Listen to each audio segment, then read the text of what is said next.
Muy bien, feliz noche para todos. Un placer poder saludarles a través de este medio. Quien les habla, el licenciado Omar González, su tutor influencer, con el cual estaremos trabajando en esta unidad curricular que lleva por título Atención a la diversidad.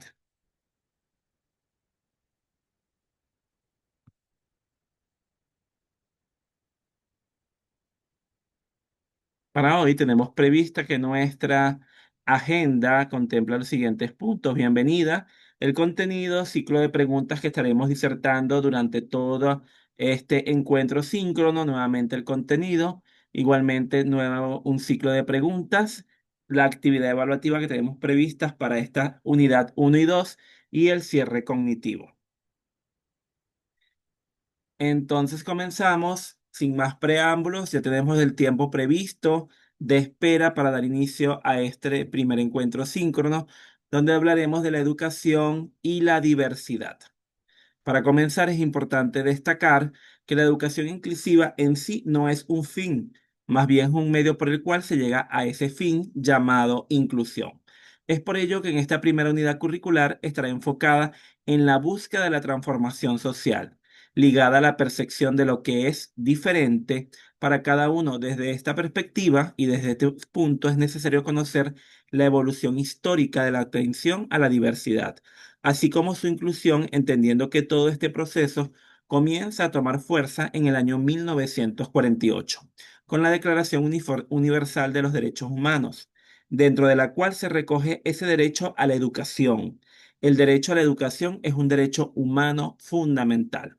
Con respecto a los paradigmas de inclusión, modelo de necesidades educativas, modelo de necesidades educativas especiales, el modelo inclusivo, usted tendrá la ocasión de ingresar a los diferentes links y enlaces que encontrará en la página y en el aula virtual específicamente dispuestos. ¿Para qué? Para que usted pueda revisar, profundizar y ahondar en cada uno de los contenidos que allí están previstos. Se brinda también un espacio en total dedicación al modelo inclusivo y, por supuesto, todo está enlazado a uno de los elementos más importantes, los sistemas educativos, entendiendo que los mismos son estructuras formadas por diversos componentes que permiten educar y formar a la población. Las escuelas, las universidades, las bibliotecas y los docentes, entre otros, forman parte de este sistema. Es imposible dejar atrás la evolución que ha tenido los mismos dentro de la diversidad del ser humano. Por ello es preciso tener en cuenta a los derechos universales, que en definitiva son los que abren paso a este importante e trascendental proceso a la atención a la diversidad. Para completar la información brindada, la unidad desarrolla principios y factores de riesgo relacionados con la atención a la diversidad. En primer término, se desarrollan los diferentes principios tales como la flexibilidad, la globalización, los aprendizajes, la posibilidad de una participación activa, la funcionalidad, la reflexión sobre el propio aprendizaje, la consecución de mayor autonomía y la facilitación de los aprendizajes con respecto a los riesgos, y se estudian los principales, entre ellos destacando el entorno, lo socioeconómico, el bajo nivel cultural, la baja calidad de enseñanza, la alta presencia de contenidos violentos, entre otros elementos que podemos poder ir observando a lo largo de todo el contenido programático que tenemos tanto para la unidad uno como para la unidad 2. Entonces comenzamos también destacando la conceptualización de la diversidad. Y cuando hablamos de esta conceptualización, se puede definir como las diferencias entre humanos, animales u otros objetos, o como la cantidad o infinidad o variedad de varias cosas que coexisten. Para comprenderlo mejor, conviene enumerar los distintos tipos de diversidad que se encuentran con mayor frecuencia. Entre ellos están la diversidad cultural, que está relacionada con la multiplicidad y la relación o interacción de las diversas culturas que coexisten a nivel mundial y en algunas regiones, y que presta atención al nivel de variación y riqueza cultural de estas con la intención de acercar a las personas en lugar de dividirlas. Diversidad étnica, que es la unión de diferentes pueblos en una misma sociedad, y cada una tiene sus propias costumbres, su propia lengua, su propia piel, su religión, fiestas tradicionales vestimenta y alimentación. La diversidad lingüística hace referencia a la existencia de una multiplicidad de lenguas dentro de un espacio geográfico. La diversidad biológica o biodiversidad hace referencia a la inmensa variedad de seres vivos que existen en la Tierra, tanto especies animales como vegetales. Diversidad sexual, que es una expresión utilizada para referirse a diferentes tipos de orientación sexual e identidad de género. Finalmente, está la que ocupa el primer lugar en esta unidad curricular, que es la diversidad funcional. Esta diversidad trata de un fenómeno característico o hecho de todos los individuos de la sociedad por igual o de un determinado grupo social, para referirse al hecho de que cada uno de ellos tiene ciertas habilidades. Para ampliar todo este conocimiento, les invito a revisar los enlaces y los materiales que están presentes en el aula, como les señalé anteriormente, pues esto les va a permitir manejar con mayor profundidad y con mayor pertinencia y elocuencia conceptos con los cuales vamos a ir trabajando a lo largo de las diferentes unidades temáticas que están presentes en esta unidad curricular. Otro elemento importante es la evolución histórica de la atención e inclusión a la diversidad. Fíjense que la inclusión educativa, dada desde la edad antigua, donde en Roma se crean los nosocomios, con el fin de dar albergue y protección a las personas con discapacidades que no tuvieran medios para sustentarse. Seguida está la Edad Media con la iniciativa de Juan Gilberto Jofre y la creación del Hospital Santa María de los Santos Inocentes en el año 1409. A partir de allí se esparcen por toda España y América diversos centros psiquiátricos. Para la Edad Moderna se le clasifica o se le verifica en la burguesía, que se interesa en el trabajo de inclusión de las personas con discapacidad. Un dato relevante en esta época es que se comienza el trabajo con personas con discapacidad auditiva y se implementa en Francia la lengua de señas. Otro paso agigantado para el proceso de inclusión fue la Declaración de los Derechos Humanos y del Ciudadano aprobada en la Asamblea Nacional Constituyente en Francia para el año 1798. En esa línea que hemos representado como una especie de línea de tiempo, la página sugerida usted puede reconocer cómo se desarrolla desde la exclusión, pasando por la segregación e integración, con un final feliz que indiscutiblemente es la inclusión, anticipada por la educación integradora dada desde el año 1980 al año 2010, periodo en que la ONU institucionalizó el Programa de Atención Mundial para Personas con Discapacidad, y esto ocurre exactamente para el año de 1982.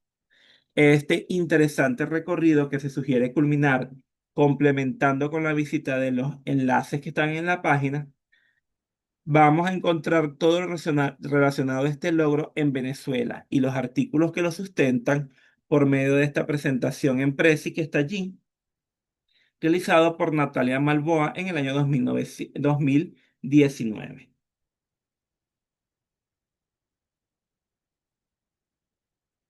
Otro elemento interesante a destacar son los paradigmas de inclusión. Y cuando hablamos de ellos, supone que el sistema educativo debe dar respuesta a la diversidad de los estudiantes. Este es el primer elemento importante a resaltar. En este contexto, la llamada educación especial no sería una institución separada de la llamada escuela común, sino que el objetivo es lograr una única escuela que pueda alojar a todos los alumnos respetando la diversidad, constituyendo trabajos juntos para lograr que los alumnos aprendan y se puedan relacionar. Sin embargo, existen por lo menos 7 paradigmas estudiados a propósito de la inclusión, a los cuales les estaremos dando cabida en este espacio dedicado a los diferentes paradigmas de la inclusión y corroborar la información que se encuentra también en el material previsto en el aula para cada uno de esos elementos.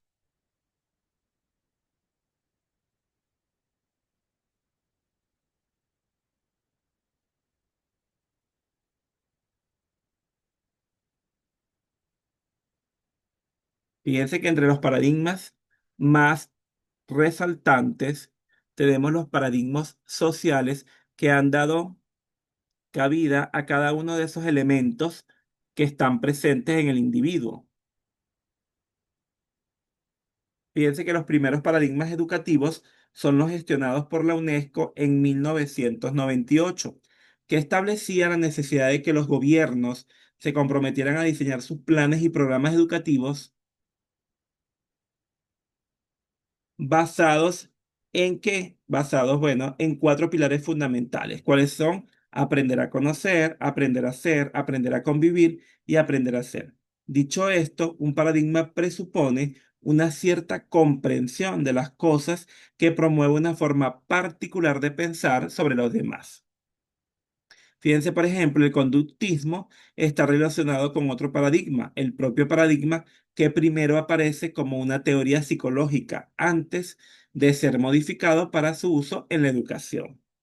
La primera noción que tiene un impacto significativo en cómo se entiende el aprendizaje humano es esta. Los estudios sugieren o surgen a principios de la década de 1960, seguidos por el paradigma cognitivo, y se promueven como la teoría que reemplazará los puntos de vista conductuales que habían dominado previamente la psicología. El paradigma histórico-social o histórico-cultural que fue creado o fue promulgado por Vygotsky a partir de la década de 1920. Es el paradigma que sigue en esta línea, aunque Vygotsky creó estos conceptos durante varios años. Su verdadera popularidad no comenzó hasta hace poco tiempo. Otro paradigma sobre el cual se trabaja la inclusión es el paradigma psicogenético, que es el paradigma piagetiano. Los orígenes del paradigma datan de la tercera década del siglo XX y se encuentran en los primeros trabajos realizados por este autor sobre la lógica y el pensamiento verbal de los niños. El penúltimo paradigma y uno que ha fungido con gran peso es el paradigma humanista. Se dice que el humanismo tiene antecedentes remotos en los escritos de algunos filósofos griegos como Aristóteles y de otros grandes filósofos posteriores como Santo Tomás de Aquino, Rousseau, Peirce y Sartre. Pueden argumentarse que como paradigma de la disciplina psicológica nació en Estados Unidos poco después de la mitad del presente siglo.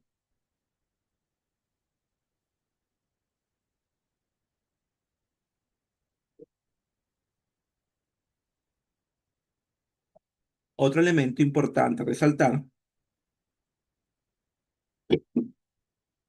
es que los paradigmas es el paradigma de la complejidad, que es concebido por Morán como un tejido de eventos, de acciones e interacciones, retroacciones y determinaciones que constituyen nuestro mundo fenoménico, y en el cual se van ampliando cada uno de los elementos señalados por los paradigmas anteriores. Es decir, que este autor se va paseando por cada uno de los paradigmas, pero también los cuestiona. Y al cuestionarlos los hace ver desde otros puntos de vista. Y esos puntos de vista se señalan o se denominan o se clasifican como complejidad. Entonces sería interesante rescatar el concepto de complejidad. ¿A qué se refiere el concepto de complejidad y qué busca dar respuesta a través del estudio de los fenómenos que los preceden y cómo entonces comienza a ver el mundo desde otros elementos que dejan la simplicidad para adentrarse en cuestionamientos lógicos de referencia?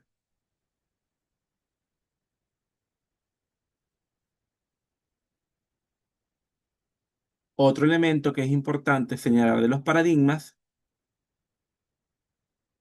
es que estos paradigmas se van ajustando de acuerdo a las necesidades que va presentando la sociedad. Es decir, el paradigma da respuesta a una necesidad social en un determinado momento, pero esa necesidad social también nos indica que va transformándose en el tiempo y como se va transformando en el tiempo, implica entonces que ese paradigma deja de ser útil para la sociedad y por el contrario, tiene que ajustarse a nuevos elementos, nuevas necesidades que buscan ser estudiada fenomenológicamente, pero a su vez también busca darle respuesta a esos elementos. Entonces es importante determinar, rescatando lo anteriormente previsto, que por ejemplo, el pensamiento de Kant, el paradigma como un concepto filosófico con implicaciones en el ámbito educativo. Entonces nos habla del paradigma educativo, del paradigma conductista, cognitivo, sociocultural, psicogenético, humanista y complejo, como le dijimos anteriormente. Pero también tenemos entonces las teorías de aprendizaje. Cuando hablamos entonces de las teorías de aprendizaje que tienen relación con los paradigmas, porque bueno, habla del ámbito educativo en esos momentos determinados. Entonces está el paradigma conductual, el paradigma constructivista, el cognitivista y el histórico-cultural. Entonces todo esto viene a dar procesos de inclusión y esa inclusión tiene que ver con una escuela que sea realmente inclusiva. Y esa escuela que sea realmente inclusiva habla de una gestión curricular que sea inclusiva dentro de ese mismo currículo, es decir, ese currículo que se adapta, pero es un currículo que se resignifica. Entonces hablamos del enfoque de la diversidad en la educación. Otro elemento importante que van a poder verificar en este apartado es la interpretación de lo que tiene que ver con la postura teórica preponderante durante la formación docente. Cómo entonces los paradigmas educativos también tienen respuesta con lo que hablamos, las ciencias sociales, las áreas de estética expresiva, las áreas exactas y naturales y por supuesto la área de comunicación. Entonces, todos estos elementos se refieren a que los paradigmas que incluyen en la interpretación del concepto de inclusión educativa y focaliza en el siguiente objeto problema. ¿Qué paradigma influye en el concepto de inclusión educativa?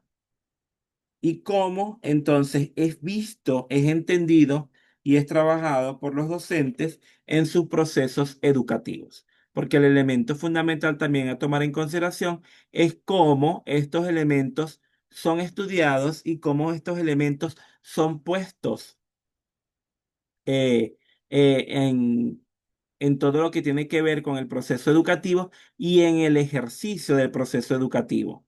¿Sí? Para que entonces pueda realmente generarse los procesos de inclusión que se buscan o que se han buscado en el transitar del tiempo, porque siempre se ha podido observar que se ha generado resistencia por parte de los que están eh, generando esos modelos o esos paradigmas de inclusión.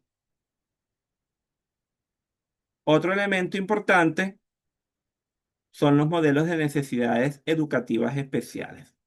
Y es importante destacar que existen diferentes necesidades educativas especiales. En base a esto se genera una adecuación o una clasificación con función de su mejor manejo al momento de crear planes o modelos inclusivos para cada necesidad específica. Esto con el fin último de que los niños puedan alcanzar el máximo desarrollo posible de sus capacidades personales, sus capacidades intelectuales, sociales y por supuesto emocionales. Para tener una visión más amplia sobre las necesidades educativas, se cita un cuadro tomado de la revista Educación de las Américas en su artículo Necesidades educativas o necesidades humanas, concepto de necesidades educativas en Chile. Fíjense que en ese cuadro, entonces se establece que las necesidades educativas común son las de todos los estudiantes asociadas al currículo y a los niveles educativos. Las necesidades educativas individuales son asociadas a las capacidades, intereses, niveles, ritmos y estilos de aprendizaje individuales. Se interviene con buenas prácticas pedagógicas. Y tenemos las necesidades educativas especiales, generales, que no pueden ser resueltas a través de los medios convencionales, sino que por el contrario se vinculan regularmente a diagnósticos clínicos.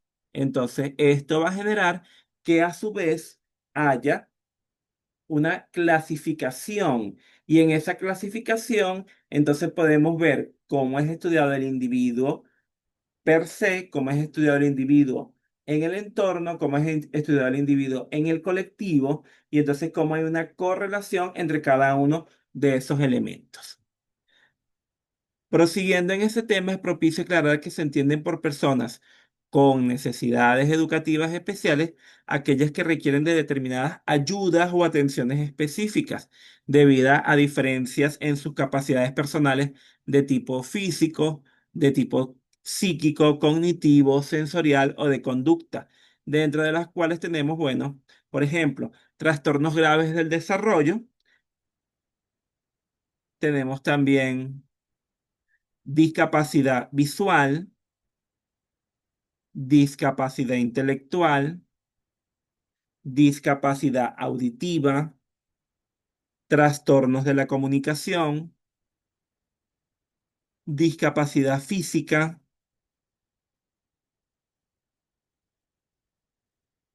trastorno del espectro autista, trastornos graves de conducta, trastorno de déficit de atención con o sin hiperactividad,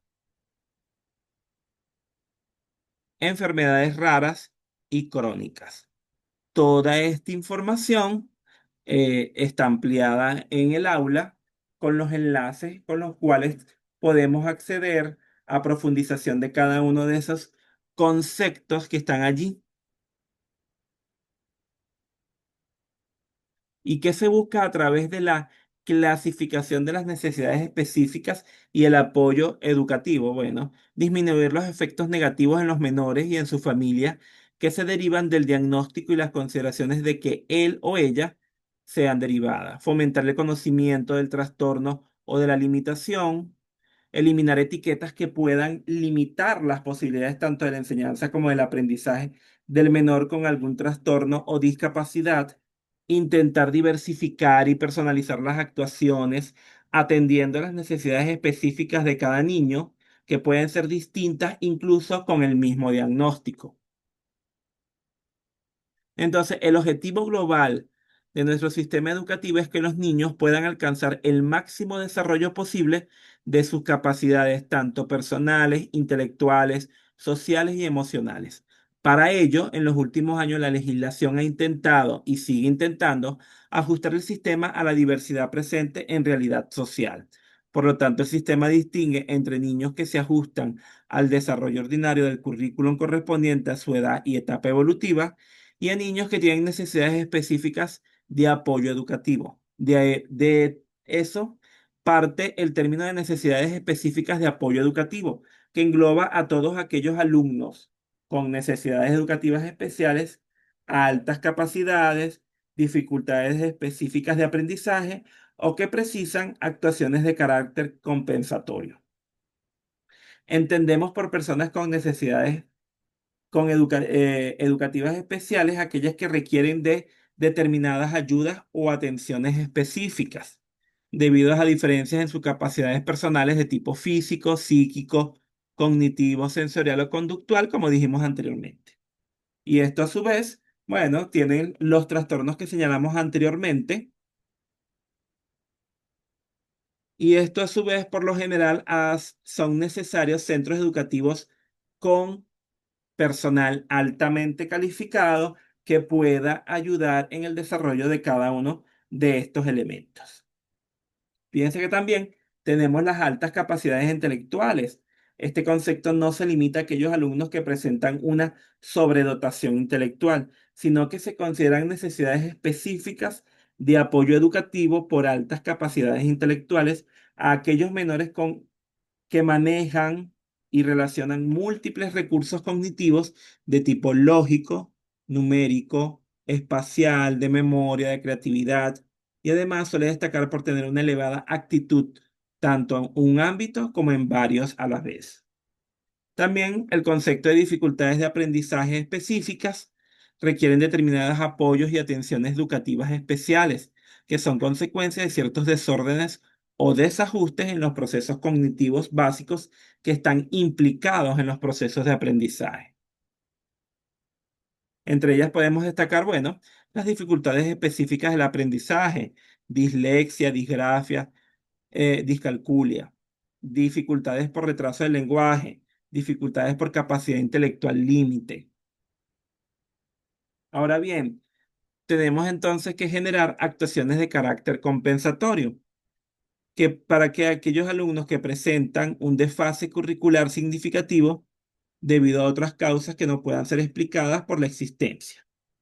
Suelen ser menores con algún tipo de historia familiar, personal, social, que interfiere en la correcta adaptación al ambiente educativo.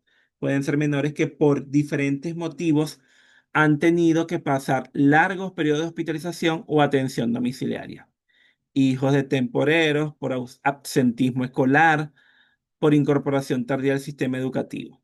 Todos estos elementos tienen entonces que generar en los espacios educativos espacios donde le puedan dar respuesta de manera oportuna, de manera eficiente a cada uno de estos elementos que hemos ido mencionando previamente. ¿Por qué? Bueno, porque de eso se trata la inclusión y la incorporación de manera oportuna de cada uno de ellos en el sistema educativo.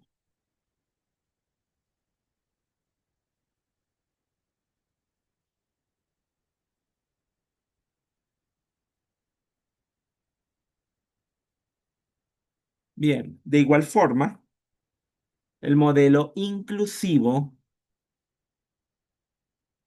nos habla de unos elementos fundamentales, como por ejemplo la normalización, la integración, la sectorización e individualización. Son los cuatro conceptos fundamentales que se pueden utilizar para resumir los principios de la educación inclusiva, que nos habla de la necesidad de que todos puedan estar presentes en los procesos educativos. El proceso a través del cual el sujeto se adapta al contexto se denomina integración. La sectorización divide a los sujetos con necesidades especiales en muchas divisiones para atender adecuadamente sus dificultades. La individuación pone todo el énfasis en las personas con necesidades especiales y no en el sistema que la acepta o la rechaza, que es lo que debe cambiar para que la educación sea realmente inclusiva. Con base a esto, el modelo inclusivo plantea la necesidad de enseñar en la igualdad. Su objetivo principal es que todos participen en el proceso de enseñanza-aprendizaje, no solo los educadores y los alumnos, sino también los padres y la comunidad. Se trata de integrar a todos con igualdad de derechos al proceso educativo.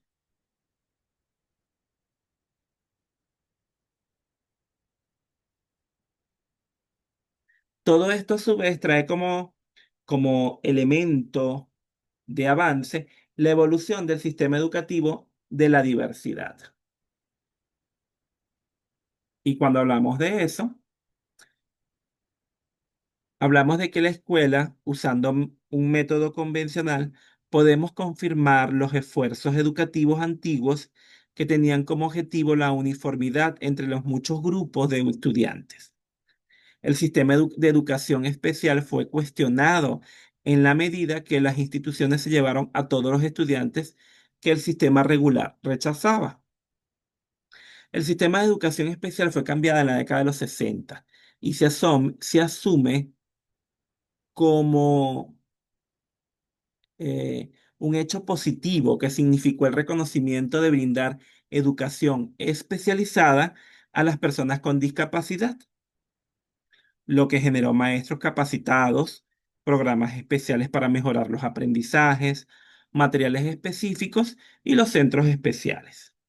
Asimismo, se concertaron en situaciones relacionadas la intolerancia dada a la persona de dificultades como problemas de comportamiento, varios tipos de discapacidades, inadaptación social y otras complicaciones.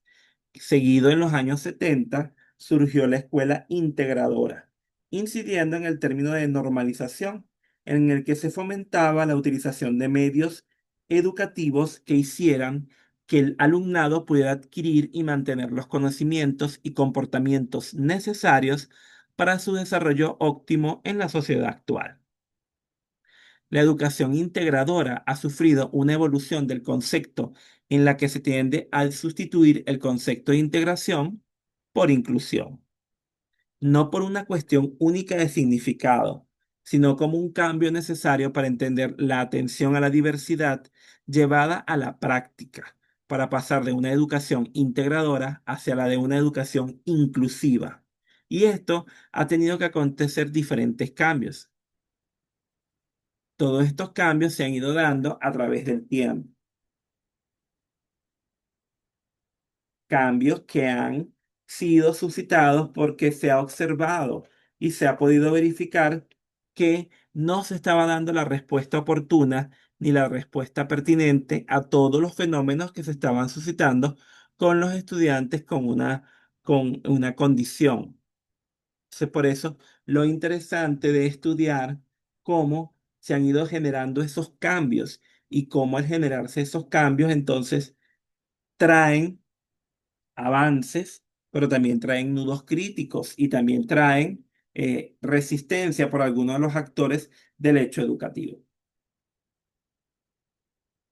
No ha sido un proceso fácil, es un proceso que ha necesitado tiempo, que han tenido que ir gestándose y que bueno, tiene sus avances y lo podemos observar en cada uno de los espacios de atención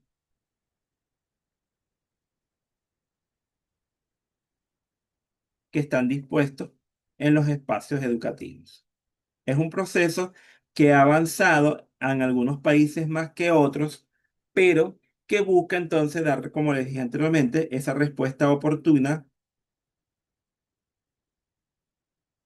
al estudiante. Atención a la diversidad desde los derechos humanos universales.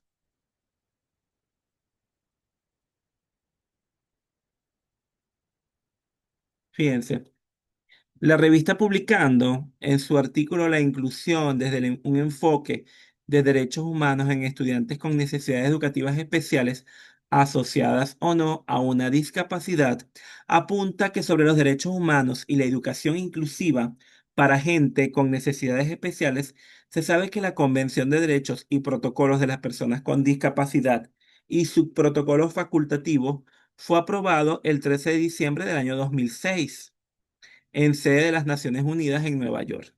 El 30 de marzo de 2007 se adopta una amplia clasificación de las personas con discapacidad y se busca reafirmar que todas las personas con discapacidad deben disfrutar de los derechos humanos y las libertades fundamentales. Fíjense entonces que la Organización de las Naciones Unidas refiere que la inclusión de personas con discapacidad significa entender la relación entre la manera en que las personas funcionan y cómo éstas participan en la sociedad, así como garantizar que todos tengan las mismas oportunidades de poder interactuar, de poder participar, de poder ser tomados en cuenta en todos los aspectos de la vida al máximo de sus capacidades y deseos. Fíjense que también, de acuerdo a la Convención sobre los Derechos de las Personas con Discapacidad, las personas con discapacidades incluyen a aquellos que tengan deficiencias físicas, mentales, intelectuales o sensoriales. Y cuando hablamos de sensoriales, bueno, como audición o visión. A largo plazo, que al interactuar con diversas barreras puedan impedir su participación plena y efectiva en la sociedad, en igualdad de condiciones con los demás. Toda esta información también se puede ampliar en el material que está presente en el aula, que se busca entonces que se conozca a profundidad qué establecen cada uno de esos acuerdos, cómo mejoran la situación de las personas con diversidad, cómo ha ido mejorando a través del tiempo, cómo se ha buscado generar estrategias y políticas y medidas que puedan mejorar la vulneración de cada uno de ellos a través del tiempo. Se- los principios y factores de riesgo relacionados con la atención a la diversidad.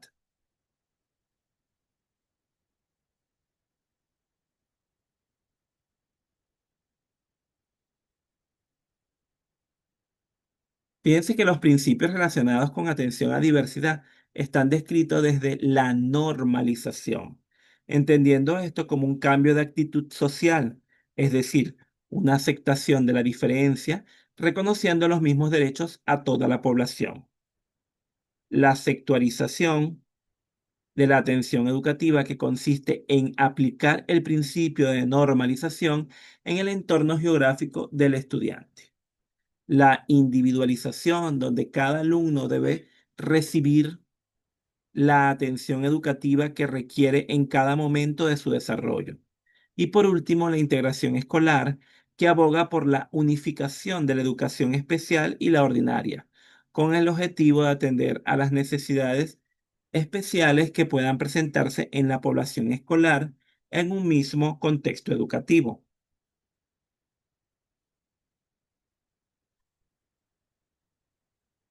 Bien, ¿alguna pregunta? ¿Alguna duda?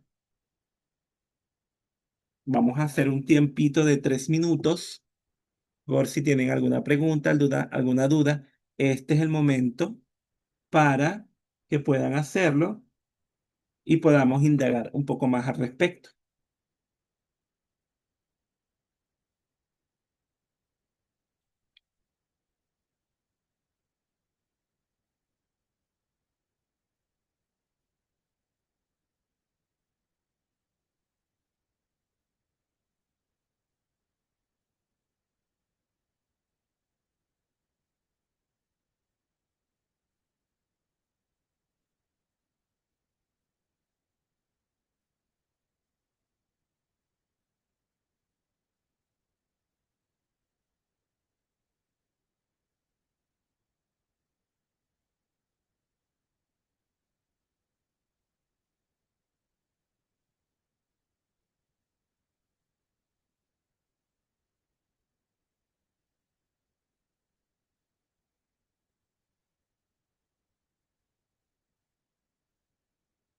Bien, si no hay ninguna pregunta, si estamos claros con los temas que hemos venido desarrollando hasta ahora, lo importante es que por favor revisen el material que está en el aula, donde se profundiza cada uno de los temas que hemos venido trabajando hasta ahora para poder clarificar, para poder entender todos los intríngulis que tiene que ver a nivel legal, ¿verdad?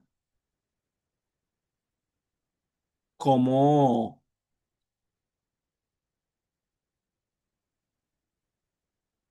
cómo la ley y cada una de las leyes que están previstas para garantizar la atención plena y oportuna de cada uno de los miembros de la comunidad como tal.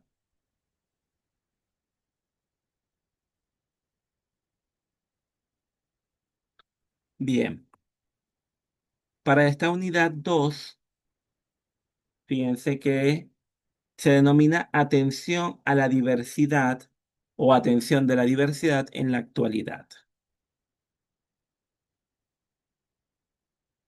Entonces, hablar de diversidad y educación resulta aún muy complicado, a pesar del gran avance que se ha venido obteniendo a lo largo del tiempo. Sin embargo, en esta unidad curricular 2 se está evaluando la diversidad social, que definitivamente incluye en las diferentes culturas y personas que lamentablemente continúa inserta en una sociedad enmarcada por la marginación, la desigualdad, la competitividad, las contradicciones y el aumento de riesgos para la humanidad.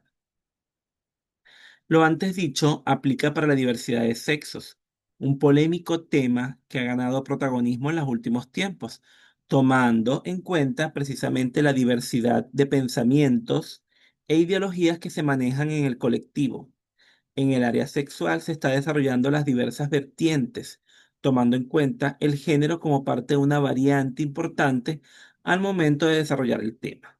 La diversidad sexual hace referencia a todas las posibilidades que tienen las personas de asumir, expresar y vivir la sexualidad, así como de asumir expresiones, preferencias u orientaciones, identidades sexuales y de género distintas en cada cultura y persona.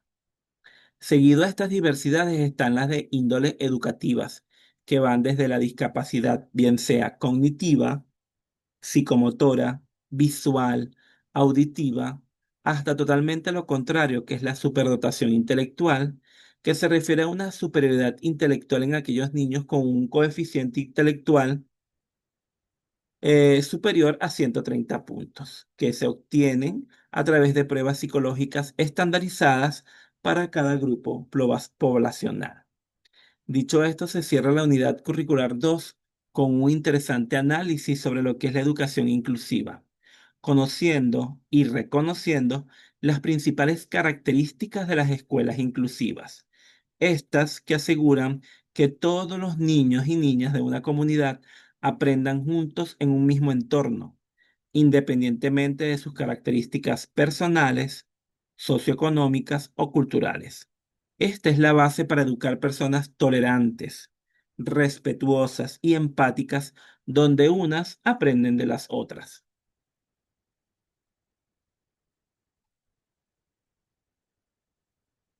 Entonces, fíjense la diversidad social y cómo esta imagen tan oportunamente nos describe de una manera alegórica cómo hay una gran diversidad en la sociedad. Los seres humanos somos diversos y similares. Por lo tanto, elegir cuál de estas características es la más importante o útil para realizar estudios empíricos no ha sido sencillo, especialmente entre genetistas y científicos sociales. Aunque numerosas normas, terminología discursiva y sugerencias adoptadas por la comunidad internacional y por las asociaciones de derechos humanos están siendo empleadas en los medios y entornos políticos. El ser humano es diverso en muchas formas claramente perceptibles, incluso en términos de altura, de peso, de edad, de color de cabello y muchas otras características físicas. Sin embargo, en el dominio de las interacciones interpersonales y el autoconcepto, la raza y en particular el sexo, son las variables que más se manejan y en las que más se refleja o se identifican las personas. Los análisis y estudios sobre las dimensiones de la variedad social ponen un fuerte énfasis en los autoconceptos de las personas, las perspectivas sobre sí mismas y el mundo exterior y las expectativas. Fíjense que en el aula va a encontrar muchísima información y editoriales que amplían, por ejemplo, la diversidad social, cómo es vista, cómo es trabajada, la diversidad en el aprendizaje, cómo debe ser tomada en cuenta desde la psicología para obtener mayor información. Entonces, por ejemplo, ¿qué entendemos por el concepto de la diversidad social? ¿Qué es la diversidad social? Fíjense que es la gran variedad de características diferentes y similares compartidas entre los seres humanos, como lo dijimos anteriormente.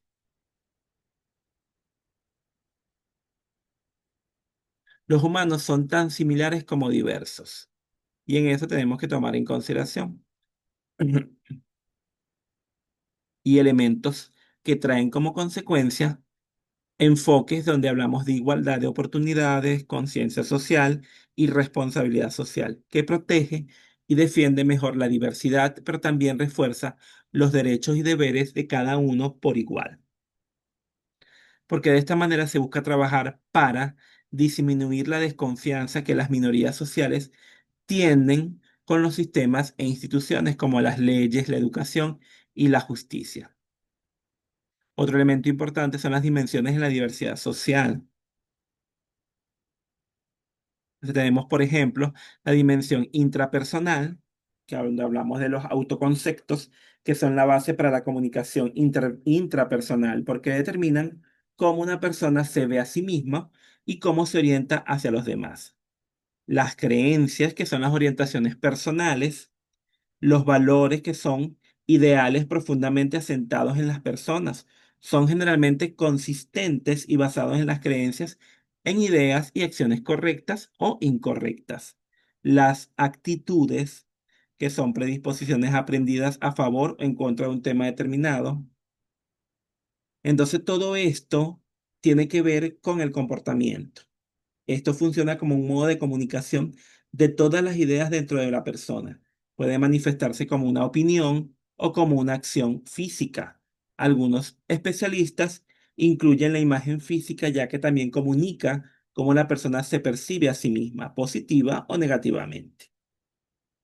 Tenemos también la dimensión interpersonal, que es la manera como se desarrollan las relaciones entre una persona y otra, y es el foco de la comunicación interpersonal.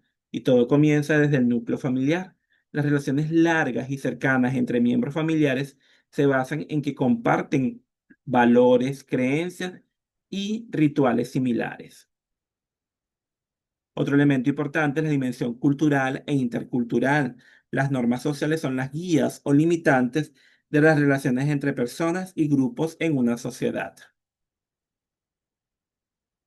Grosso modo, estos son los elementos fundamentales que tienen que ver con la dimensión social, es decir, cómo estos van a estar íntimamente relacionados con la visión que se tiene el individuo de sí mismo y de los otros.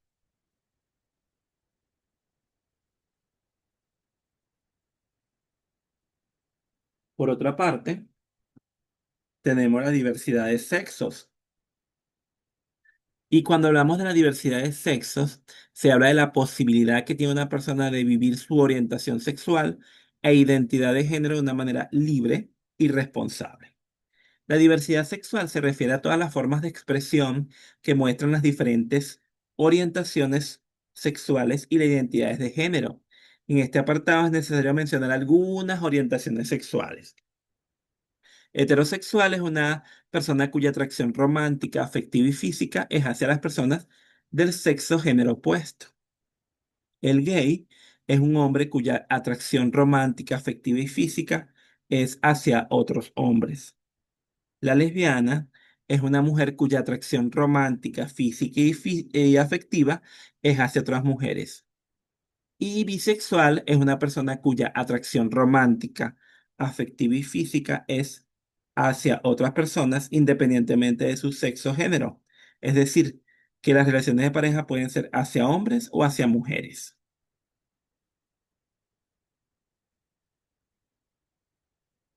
Ahora bien, esto también trae como correlacional la identidad de género. Y cuando hablamos de los tipos de identidad de género, hablamos, por ejemplo, de cisgénero, que se refiere a las personas que el sexo de nacimiento encaja exactamente con su identidad sexual, es decir, una persona que no sea transgénero. El transgénero se refiere a las personas cuya identidad de género es diferente con su sexo biológico y que realizan cambios como en el vestuario hacia el género con el que se identifican, pero no cambios genitales ni hormonales. El transexual, por su parte, es la persona que su identidad de género difiere del género asignado al nacer. Existen muchas maneras de vivir y sentir la transexualidad. Algunas personas transexuales consideran necesario transformar su cuerpo a través de tratamientos hormonales y cirugías o cirugías de reasignación sexual. Tenemos también los intersexuales, que este término es utilizado para referirse a una persona que nace con genitales u órganos reproductores de ambos sexos. También tenemos las personas queer, que describe a las personas cuya identidades de género u orientación sexual se encuentran fuera de las normas sociales, con un término general que le abarque a todas. Bien, todo esto también trae como elemento relacionante términos generales. Y cuando hablamos de términos generales, por ejemplo, los que se utilizan normalmente o los que se utilizan con mayor frecuencia, por ejemplo, tenemos LGBTQ+, que es un acrónimo utilizado para referirse a las personas con orientaciones sexuales diferentes a la heterosexual o con identidad de género diferente a la cisgénero. Sin embargo, es importante reconocer que toda forma parte de una diversidad sexual. También tenemos el concepto de diversidad sexual, que se refiere a todas las formas de expresión que muestran las diferentes orientaciones sexuales y las identidades de género. También tenemos sexo biológico, que nos habla de características biológicas y físicas usadas típicamente para asignar el género al nacer, como son los cromosomas, los niveles hormonales, los genitales externos e internos y los órganos reproductores. También tenemos el concepto de género, que es la construcción social y cultural sobre las diferentes características y comportamientos que cada sociedad asigna como propios naturales de masculino o femenino. También tenemos expresión de género, que es la manera en que una persona actúa, viste, habla y se comporta para comunicar su género al mundo, sea masculino, femenino, entre otros. La expresión de género no corresponde necesariamente al sexo asignado al nacer o a la identidad de género. También tenemos el concepto de identidad de género, que se refiere a la vivencia individual e interna del género, tal como cada persona lo siente. Podría corresponder o no con el sexo biológico. Esto conlleva a una identidad psicológica y social sobre el género de cada persona. Y también tenemos el concepto de orientación sexual, que se refiere a la atracción romántica, afectiva, intelectual y física hacia las personas. Esto podría ser hacia personas del mismo sexo o género o del sexo género opuesto, o independientemente del sexo género, es decir, con quienes se establece algún tipo de relación de pareja. Interesantes todos estos términos porque es importante tenerlos claros y manejarlos con propiedad y con pertinencia. Fíjense que la tolerancia y el respeto a cada diversidad sexual le dará el amplio conocimiento en temas como estudiantes de la salud mental. Y el comportamiento humano es imperante continuar indagando en temas, por lo que los invitamos a que revisen el material en en este apartado, que hay unos videos bien interesantes que les permitirá profundizar al respecto.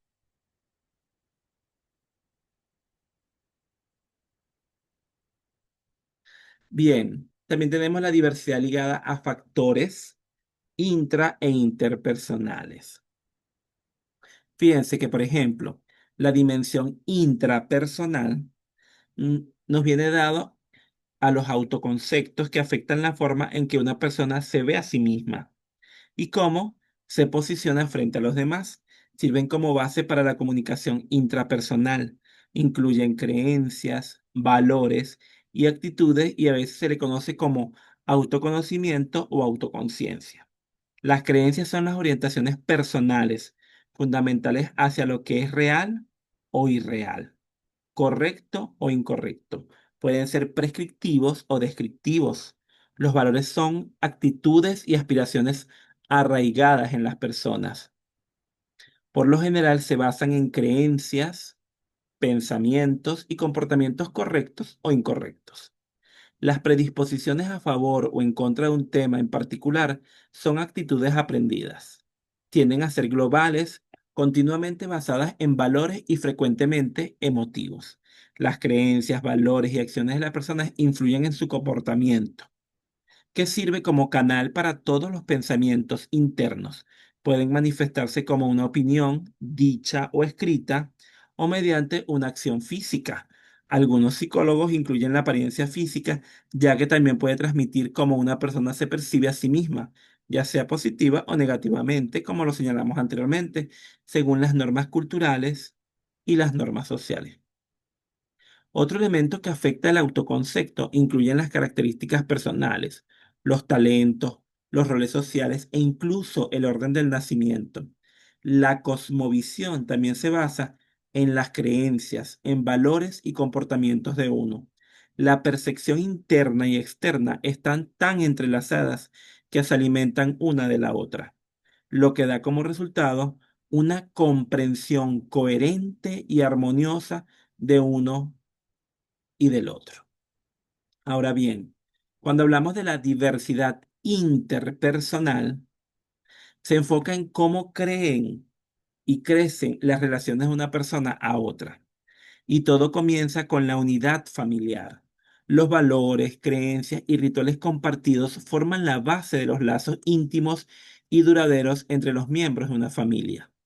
Esto difiere entre parejas, padres e hijos, entre hermanos y los diferentes niveles de parentesco con el resto de la familia, lo que eventualmente demuestra la primera plataforma de varias creencias y estilo de vida que se relacionan amistosamente.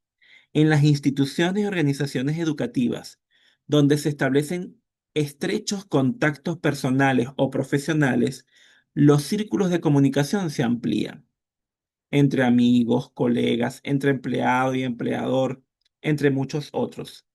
La comunicación interpersonal se enfoca en cómo crecen las relaciones de una persona a otra, y todo comienza con la unidad familiar. Los valores, creencias, rituales compartidos forman la base de los lazos íntimos y duraderos entre los miembros de la familia. Esto difiere entre parejas.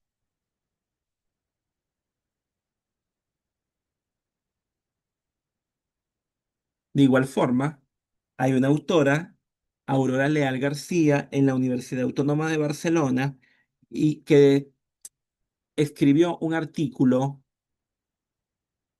que lleva por título Diversidad y género en las relaciones interpersonales. En este artículo ella profundiza y muestra cada uno de los elementos que señalamos anteriormente, dándole un contexto teórico y un basamento que le da sustento a cada uno de esos elementos allí presentes. Por otra parte, vamos a hacer un ciclo de preguntas nuevamente. Si hay alguna duda, algún interrogante, ustedes tengan hasta ahora, es el momento de hacerla.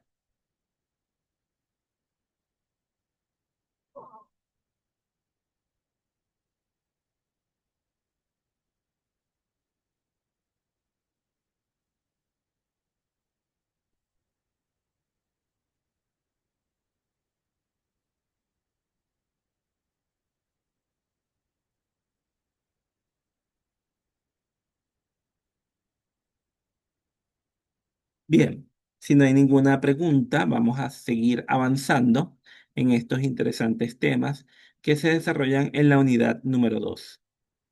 Diversidad de necesidades educativas especiales asociadas a discapacidad o sobredotación.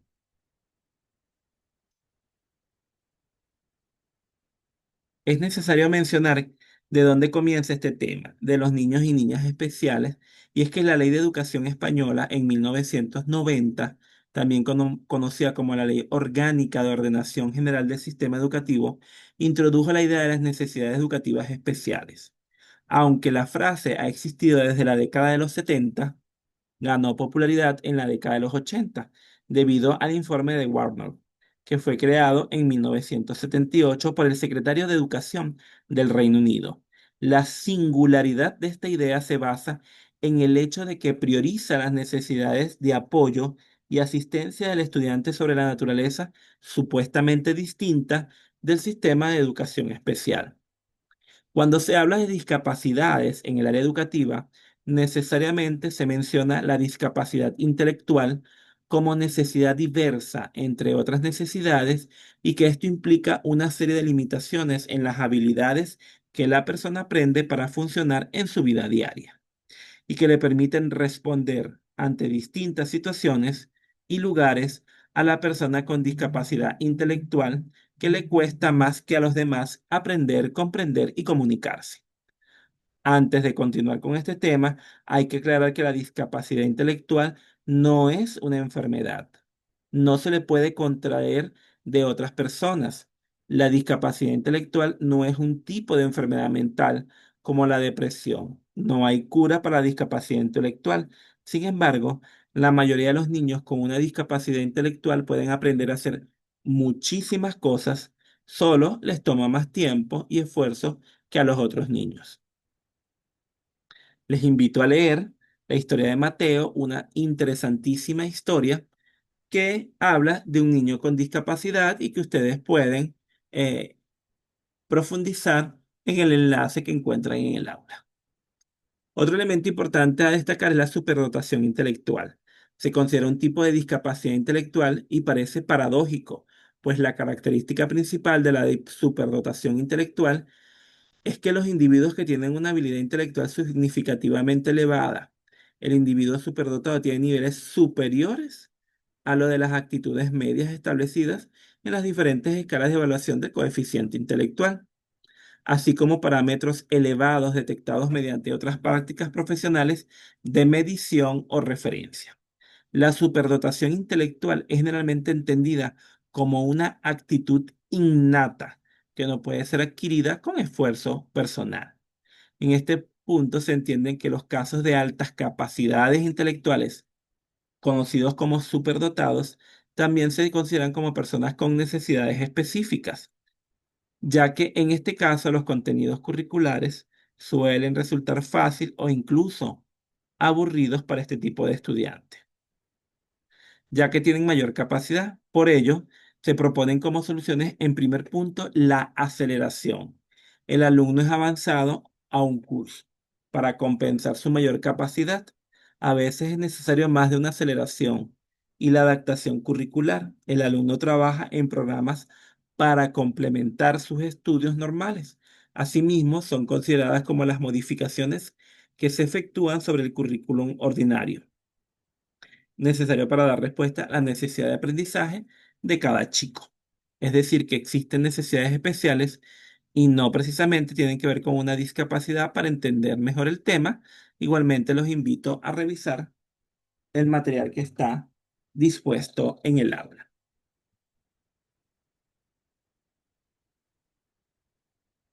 Otro elemento importante con el que vamos a trabajar es la educación inclusiva.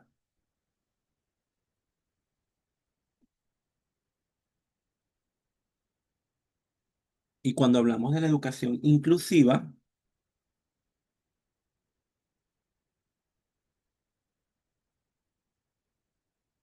un tema lleva a otro y es que para las personas con necesidades especiales, se han creado planes específicos de inclusión en el ámbito educativo y todo lo relacionado a la educación inclusiva, la cual supone un modelo de educación que pretende atender a las necesidades de todos los niños y niñas, jóvenes y adultos, considerando especialmente aquellos casos en los que puede existir un riesgo de exclusión social.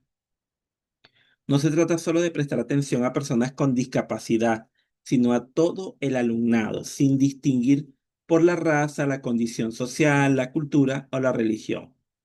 Esto, la UNESCO en 1994 entiende que la educación inclusiva, los alumnos con necesidades especiales deben tener acceso a los colegios de educación regular, donde deben ser acomodados con estrategias pedagógicas centradas en el estudiante, de forma que se responda a sus necesidades con la mayor eficacia posible. Entonces, fíjense, ¿cuáles son los objetivos de la educación inclusiva? Bueno, debe ser social y académica, puesto que se trata de incluir a los alumnos, no de marginarlos. El sistema educativo único, es decir, no deben existir programas especiales para los alumnos o alumnas que tienen determinadas necesidades. La atención a todos los alumnos y alumnas en función de sus características, el impulso a la igualdad de oportunidades, la coordinación de todas las personas que participan en la educación, es decir, padres, profesores, medios de comunicación, entre otros, y la promoción de la inclusión en todos los ámbitos sociales y laborales. Finalmente, tenemos cuáles son las características de las escuelas inclusivas. Fíjense, las características más resaltantes, pudiéramos decir que son estas 10, pero obviamente hay muchísimas otras. Por ejemplo, la escuela inclusiva se basa en la visión del niño capaz. En la escuela inclusiva no existen requisitos de acceso ni mecanismos de selección para la entrada de sus alumnos. Persigue la mejora de la calidad de vida de los niños y sus familias. Establece una relación positiva de colaboración con las familias, regidas por el respeto, las actitudes reflexivas, las actitudes empáticas, de escucha activa y proactiva. Los maestros se convierten en un recurso de apoyo que guía a los alumnos en su proceso de aprendizaje. Tiene como objeto formar a personas con sentido democrático, desarrollar un espíritu crítico y de cooperación. Se parte del respeto al alumno planteando el proceso de enseñanza-aprendizaje desde sus motivaciones. Los aprendizajes tienen un carácter comprensivo, crítico y multidisciplinario. La escuela inclusiva evalúa el progreso de los alumnos de forma global, teniendo en cuenta sus capacidades de forma individualizada. La escuela inclusiva tiene sitio para todos los alumnos.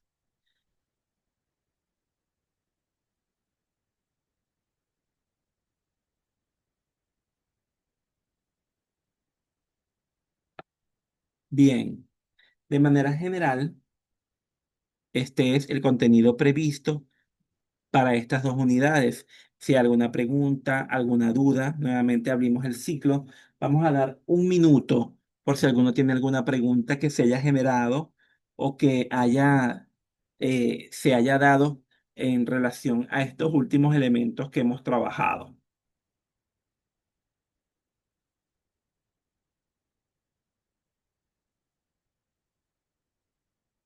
Bien, fíjense, si no hay ninguna pregunta, si no hay ningún interrogante, ¿qué es lo más importante? Les invito a revisar cada uno de los materiales que están presentes en el aula. Hay unos videos bien interesantes, muy cortos. Hay unos trabajos de investigación al respecto, hay unas guías. Lo importante es que usted tenga la oportunidad de interactuar con cada uno de esos materiales. ¿Por qué? Porque eso le va a permitir a usted profundizar, manejar con mayor propiedad, eh, apropiarse de los conceptos y los términos propios de de esta terminología, manejar con elocuencia todo lo que tiene que ver con niños y niñas especiales.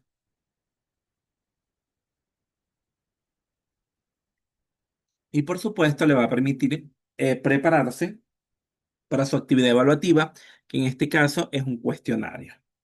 Igualmente, ustedes pueden revisar en el aula, también van a encontrar el banco de preguntas para que puedan manejar con mayor precisión, con mayor dominio, cada uno de los conceptos que están allí previstos. Muchísimas gracias por haberse conectado. Cualquier duda, cualquier interrogante que se pueda generar posterior a este encuentro, no duden en hacérmelo saber a través de los canales previstos para tal fin. Que tengan una feliz noche. Hasta luego.